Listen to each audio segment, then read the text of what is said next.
What's good, Ravens fans? Welcome to Ravens Space Daily. We're changing up the flow. Every day we're going to talk about a specific topic instead of a list of topics because you guys wasn't watching a list of topics. So I'm doing it for you guys. So whatever you guys want to see, that's what I'm going to do. Today we're going to talk about the Ravens Redzone, and I have an answer for you on how we can get better. So let's look at a couple of things first that I want to show you guys. First, I want to show you guys the Ravens red zone ranking. This is a percentage of touchdowns, as you can see here. And again, you can see Ravens are number 15. In 2022, we're getting touchdowns on 55.9% of our red zone attempts, right? Drives in the red zone. We're not close to the best, but we're also not close to the worst. How do we get this better? The easy answer for you guys. If you guys can see here, this article came from Pro Football Focus today, and this is what inspired me to talk to you guys about it. Mark Andrews is the answer, okay? Pro Football Focus analyzes all attempts, all plays, and Mark Andrews, guys, is the number one red zone threat in the NFL. As a tight end, he's the number one red zone threat. And I know you guys are thinking, well, red zones are where tight ends, flourish. Not in today's NFL with the speed of the linebackers and the ability for safeties to come up and challenge, tight ends one-on-one now. You guys might be thinking, okay, what's the next tight end on this list? You guys can see that the next tight end on this list here is Travis Kelce at number 7. All right. So again, this is just pretty awesome here. So let's look at what the blurb says here. Andrews' red zone sheet includes the second most receiving yards, which is 66, and the third most receptions, which is 9, on 14 targets. He's continuing to be the quarterback Lamar Jackson's go-to threat in scoring positions, with the Oklahoma product ranking second in red zone touchdown receptions through week 9. Again, guys, this is the answer that we have been looking for, I think, in the red zone. And I have thought this for a while, to be honest. I get that we're great at running the football, and we're becoming better and better as the years go on. But there's something called, shot on goals, right? In soccer, you can't win in soccer if you only kick the ball twice at the goal, right? Even if you're a better team. In the NFL, we have to give our players the opportunity to be great. Guys, we have to give them the opportunity to be great. Look at this, right?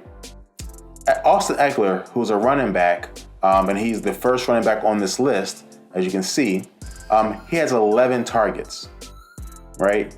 Arguably, Austin Ekeler is the best receiving running back in the NFL. I get it, okay? 11 targets, guys.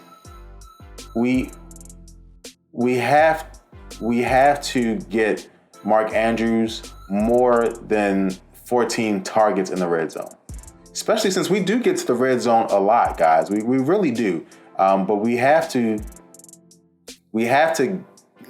get our best players more opportunities. If you keep on looking down this list, you can see that bad teams are on this list, and they give their players just as much targets as we give Mark Andrews. That just can't be the case, right? If we look at Travis Kelce, he has 18 targets, right, in the red zone. And remember, there's more depth on the Chiefs than there are on the Ravens. We have to increase Mark Andrews' shots on goal. We really have to, because he is going to be our key to be a great red zone team. And so, then there's a couple of reasons for this, right? Mark Andrews is deceptively quick, right? Again, when he's running side to side, he will outrun safeties and he will outrun linebackers, right? He also has the strength to make those tough contested catches, and which gives us the ability to do a lot of things. Another thing I see is that when we get into the red zone, we get less creative, which is not great, right? We are lining up and we're playing bully ball, which again, that's how the Ravens get down. I understand that. We come and we push you and punch you in the face. But it's important to me anyway. It's important to me that we figure out a way to be creative. Last year, when we had a lot of injuries, we were running the play where we have the play action with Mark Andrews going out into the flat. I haven't seen us run that play once this year, right? And it's an effective play because even if it's covered up, the defense has to play the run because we're the Baltimore Ravens. They know we can run it. So you are always going to get Mark Andrews on a linebacker in that situation. That's a win for us, right? And so that's, again, and that's not even the most creative we can get. We've seen us be creative where we get Mark Andrews some shovel passes down there, a lot of different things. We have to depend on Mark Andrews more and more. Again, the running game is great. First down and goal, run the football. Second down and goal, run the football, right? Third down and goal, have a creative play to get the ball to Mark Andrews. And again, of course, not in that exact format every time, right? You have to be creative. You have to be able to shock people.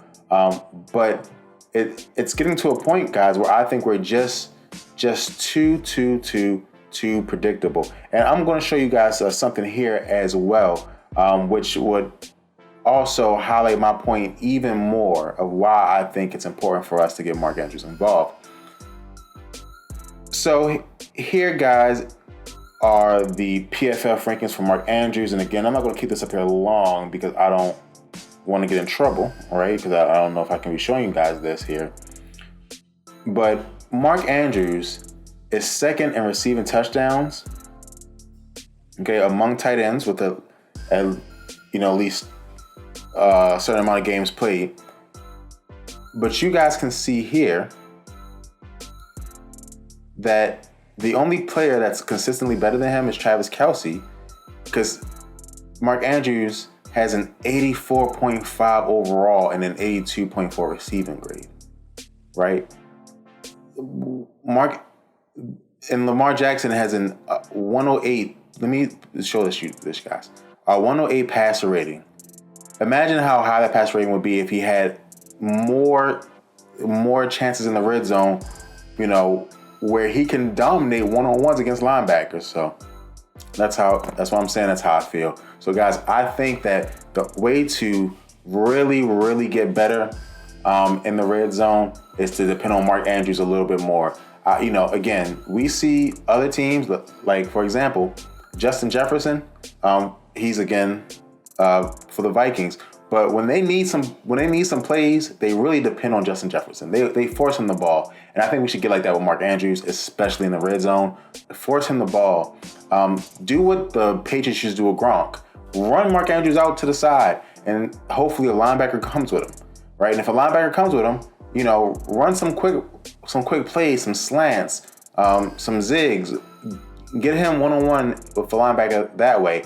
If a safety goes out on him, throw a jump ball, throw a back shoulder. Let's see who's stronger and who can high point the ball better. Because I think Mark Andrews will win a lot of those battles. So you guys let me know what you think in the comments below. How do you think the Ravens can get better in the red zone? I really want to see what you guys have to say. So thank you guys so much.